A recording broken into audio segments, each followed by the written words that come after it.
This video is sponsored by Deep Cut Studios. For a wide range of fantastic gaming resources such as battle mats, dice trays and pre-painted bases, check out the description below. My friend, I'm sure you've heard about the corruptive nature of Resurrectionist magic. How it slowly slithers its way into your mind and makes you rather, obsessed. Over time, making you care more about uncovering its secrets and less about things like the value of human life.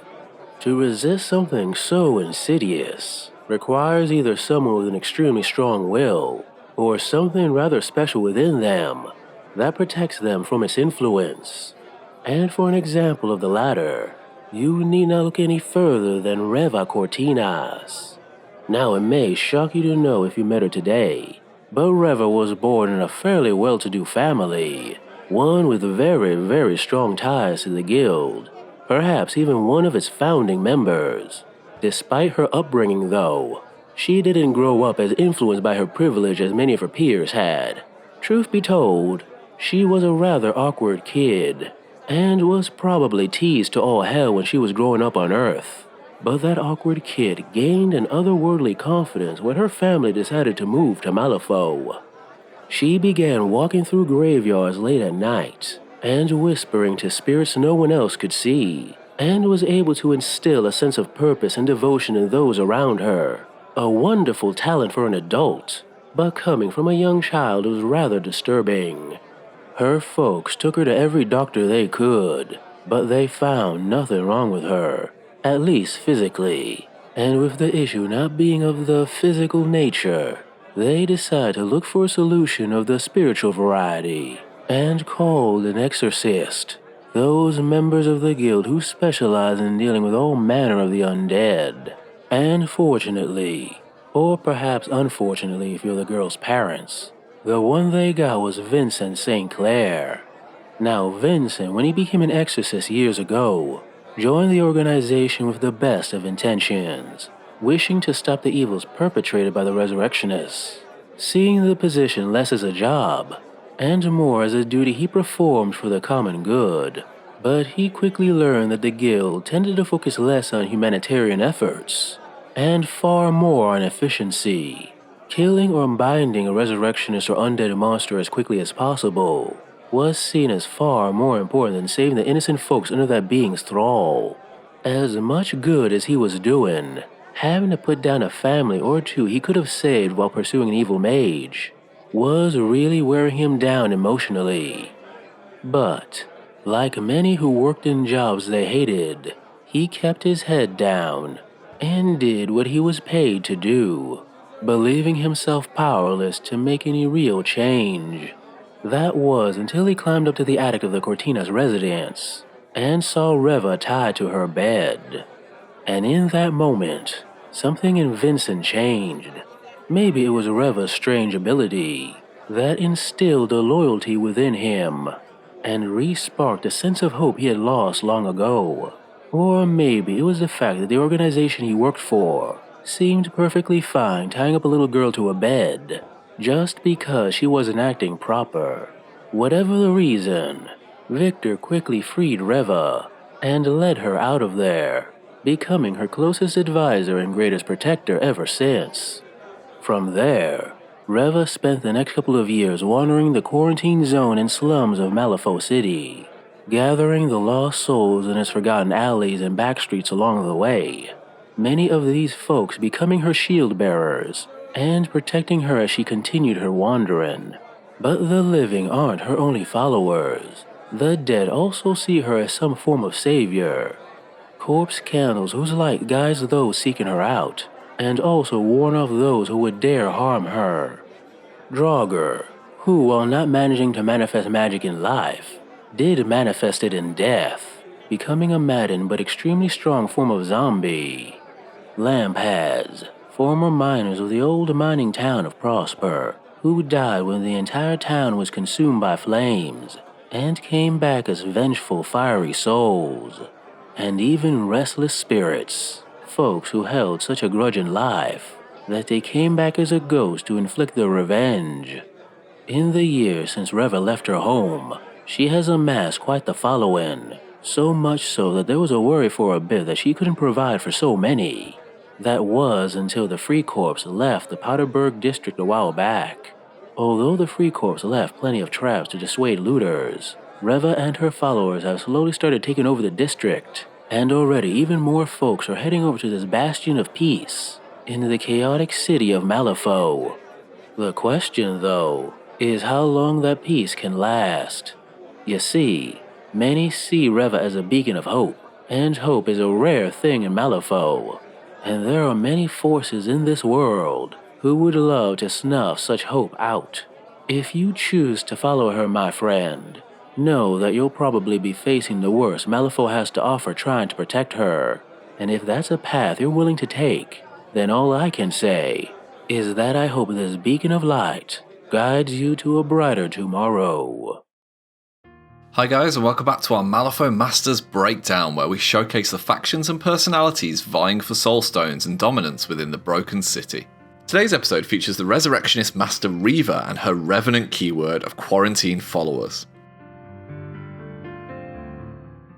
The Revenant crew make use of 50mm hazardous pyre markers to both damage the enemy through the burning condition, as well as provide buffs to themselves. The Spirits in the Flames ability allows Revenant models to gain the shielded condition whenever they move through pyre markers once per activation. This melds well with the Funeral Pyre ability, which allows Revenant models to drop new pyre markers whenever they kill a model, adding more fuel to the fire. When models die, the Final Veil ability, which is also shared across the keyword, allows friendly models within 6 inches aura to heal. Finally, there are a number of ways that the crew can make use of corpse markers, turning yours and your opponent's dead models into a resource for you to exploit through tactical actions and abilities. Reva Cortinas leads the crew as one of the few mounted masters in the game. She's highly mobile with a movement of 7 and unimpeded. One of Reva's key abilities is the Channeled Flame, which allows her to reduce the burning condition on herself or a friendly model within 8 inches for a positive to any duel. Reva's threat range is extended beyond what you'd expect by her ability to draw range and line of sight for her ethereal reaping melee attack from friendly models with the shielding condition or corpse markers within 8 inches of her. With a 2-inch melee range, few areas of the board are safe from her ire. Reva's damage potential is not limited to her scythe, as she can also attack an enemy's willpower with her Feed on Grief attack action and use the Unquiet Dead to damage enemies and heal friendly models within 2 inches of a pyre marker. Miss Cortinas comes with 2 totems in the form of corpse candles. These insignificant models provide the spark which lights the flame of the crew. Reva has an almost inexhaustible supply of these minions, as whenever she activates she can summon a fresh offering in contact with a corpse or pyre marker within 6 inches. The totems themselves handily drop a pyre marker in addition to a corpse marker when they die, and if they're killed by a model with the Funeral Pyre ability, they can actually drop an additional one thanks to their demise.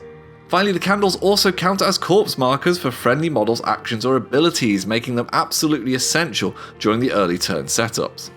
The Revenant keyword only features a single henchman option, the former guild exorcist Vincent St. Clair, who boasts excellent defensive stats and abilities. Vincent still carries his sanctified crossbow from his time in the guild, which boasts the rapid fire ability to allow him to support the advance of the crew from range while also being able to push important pyre markers further up the board thanks to the built-in Carry the Flame trigger. Even if the enemy engages him, the agile ability lets Vincent simply walk away without having to disengage. And finally, summoners should beware the exorcism trigger that is hiding out in the crow suit, which can dispatch models with the relevant upgrade instantly with a single successful attack. The first enforcer in the Revenant keyword is the Wanyudo, let's go with that, Firewheel. This versatile 10 Thunders model provides an incredibly fast scheme runner for the crew. With a movement of 7, unimpeded, and able to move through other models, the Wanyudo can quickly reach any areas of the board and can even charge if the enemy engages it thanks to Mobile Warrior. The Burning Wheel attack action, which targets an enemy's movement, adds even more mobility, as after a successful attack the Wanyudo pushes a further 5 inches, with an additional 3 push on a mask trigger. When not scheming, the Big Beardy Wheel also has a range attack action with Breath of Fire and can pulse out even more burning with the Hold Back the Flames 3-inch bonus action. And a mere 4 Soulstones, the Restless Spirit is the other enforcer in the keyword. This cheap model provides shielded to friendly models when it takes the walk action thanks to its strength from the grave, and can use its bonus action of Grave Robber to drop a corpse marker within 2 inches for allies to use. While its Tombstone attack action is only stat 4, it's important to note that it also targets an enemy's move, while its Terrorize attack can be excellent for pushing enemies out of important areas of the table in the late game. A Revenant crew can make use of 4 different minions, with the most expensive of which being a Lampad, which is incredibly difficult to bring down through the combination of reducing damage with its flaming body ability and coming back when it's killed thanks to its demise, which is called Possessing Flame. The Dancing in the Flames ability allows you to move your all-important pyre markers up the board, while Hovering Flame grants extensive mobility through an additional 5-inch move. Finally, with good damage and burning built into both ranged and melee attack actions, the Lampad can be deployed as both a beta and an excellent anti-schemer. The 5 Soulstone Mourner, on the other hand, provides another source of ranged attacks to the crew with her Feed on Grief ability, which is able to receive a positive to its flip if the target is within 2 inches of a corpse marker. The signature bonus action of Mourn the Dead allows you to treat corpse markers, including corpse candles, within 3 inches as friendly scheme markers until the next start phase. Imagine the shenanigans you can do with that. Finally, the recent Funeral ability is absolutely clutch, as it allows the Mourner to drop a corpse marker anywhere in your deployment zone at the start of the game, which can be really beneficial to set up the rest of the crew's opening turn plays. The Mighty Shield Bearers are Reva's protectors and are incredibly resilient for their cost, with an armour of 1 and Spirits in the Flames granting shielded they can survive damage which would normally bring down a more expensive model. This, coupled with hard to kill, means that a substantial investment will be needed from the enemy to take them out. Their Runic Blade further enhances this, as it heals with any successful attack made, while Take the Hit allows the Shield Bearer to use their substantial defences to protect the rest of your forces. Finally, to balance out the defensive capabilities of the Shield Bearers, we have the offensively minded Drowga. As undead models, they boast 7 hit points and hard to wound, supported by the Juggernaut healing quick action to keep them alive as they charge into the fray. Their Draw Off the Flame ability to move into base to base with a burning model within 8 inches means that they are another model that is surprisingly mobile, and by stacking the burning condition on themselves, they can translate this into positive flips for any duels that they take thanks to Blaze of Glory. Finally, the unfortunate victim of their stat 6 axe attack can expect good, moderate and severe damage, and 2 really useful triggers in Puncture and Shove Aside.